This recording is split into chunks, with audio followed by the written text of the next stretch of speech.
সেই কন্যাকে তার আশ্রমে রাখাই সম্ভব। একথা চিন্তা করেই ঋষির আশ্রম বেছে নেওয়া হয়েছে। মহাশক্তিশালী বিশ্বরূপা দেবকন্যাকে মাতৃরূপে লালন পালন করতে একমাত্র ঋষি কাপ্তানের আশ্রমই শ্রেষ্ঠ। কিন্তু এখনো কেন মহেশের না ব্রহ্মদেবকে নিয়ে এখনই বলে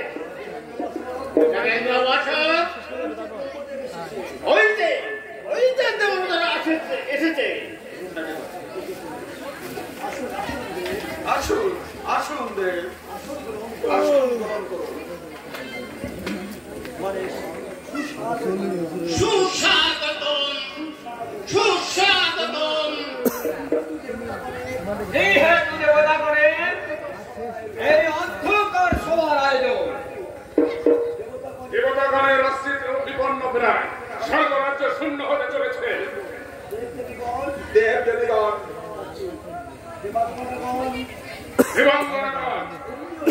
বন্দী অসুরের কারাগারে নির্যাতিত নিপীড়িত দেব দেবীগণ তপস্যায় বরকে অসুর সম্রাট অমরত্ব যজ্ঞবান লাভের জন্য এই ঘৃণিত কাজে নিত্য হয়েছে। নারী হস্তে মৃত্যু বলে নারী প্রতি করেছে অত্যাচার অবিচার অত্যাচার। আপনি করুন বিহিতিয়া বুঝিলাম অসুরের অত্যাচারে জর্জরিত এই ত্রিভুবনে এই নির্মম অত্যাচারে আমাকে বাধ্য করেছে আত্মসমার করা। ইহাতে কি করবি আমার? অবশ্যই করিব পালন। হ্যাঁ, শুনুন তবে উপস্থিত এবং অনুপস্থিত দেবদেবীগণ, যে যেখানে আছে সেখান থেকে নিজ নিজ তেজরশ্মি নিঃসৃত করবে। আপনি এই তেজরশ্মি সম্বোধন করে নিজে কল্পনায় দশভুজা বিশ্বপরূপা মহাশক্তিধর মহালক্ষ্মী সৃষ্টি করবেন এক দেবকন্যা। আর সেই নারীর হাতেই হবে মহিষাসুরের মৃত্যু। স্বর্গরাজ্য আক্রমণকারী নারী নির্যাতনকারী নারীকে শাস্তি দিতে আপনি করে দিলুন মাতৃরূপে দেবী মহামায়াকে। নারী নির্যাতনের কথা পড়ছিলে কর্ণকুমারী মমলিহান শিখা আপনি বের হয়ে সংহার করিবে।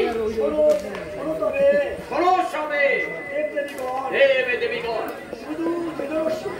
শুধু তেজরশ্মিতেই হইবে না, মহাশক্তিশালী বলবীর্যবান দেবী আবির্ভাবের সঙ্গে সঙ্গে যার যার অস্ত্র শক্তি প্রদান করে হেতা হতে করিবে অন্তর্ধান। সর্বসিদ্ধিদাতা গণেশ এবং তোমরা সকলে উচ্চারিত করো দেবীর আহ্বান। তথা সদা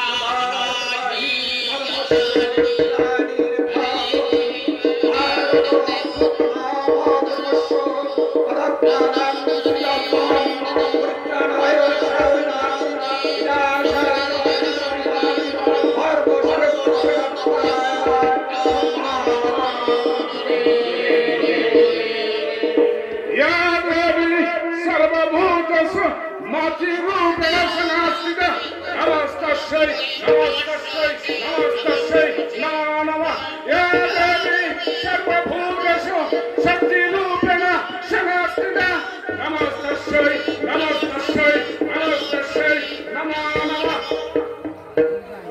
যা দেবী সর্বভূতেষু মাতৃরূপেণ সংস্থিতা নমস্তস্যৈ নমস্তস্যৈ নমস্তস্যৈ নমো নমঃ